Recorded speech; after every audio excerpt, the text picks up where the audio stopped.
give the mission. You see we have a team. I want you to choose the one your heart says, this is the one. He on the glass.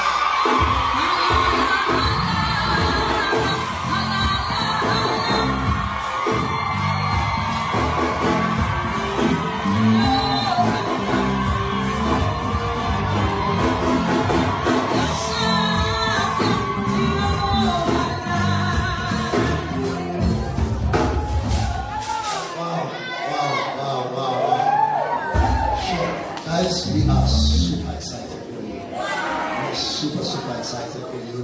What a glorious morning this is.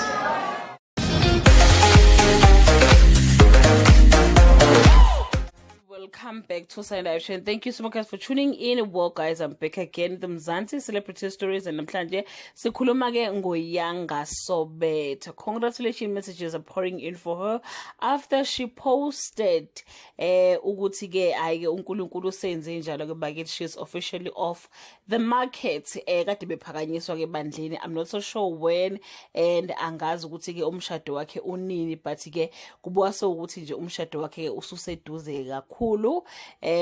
Ushada ke ninsizwa ke yakakhoza. Ngicabanga ukuthi ke ikhuluma isitsonga because ngeke ngamuzwa nje ekhuluma ke isitsonga kwamanye ama video ke akhe. Well guys, uYanga Sobetha wagena ke ifame after winning the 14th season of Ama Idols SA. Wazalwa ngo-2001. She's known for iculo ke alicula kwenye ke i-gospel group elithi ke Jesu Untikane. A very beautiful song guys, a very beautiful song.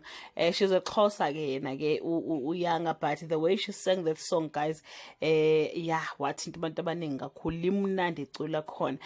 So guys ke abantu ke bambongele kakhulu bakithi bathi cha siyakubongela Nkosazana, hamba ke uyoshada manje uyogana, bambongela kakhulu ke bakithi, nathi sisho nje sithinje impela cha congratulations sisi, hamba ke bakithi uye emzini wakho uyogana.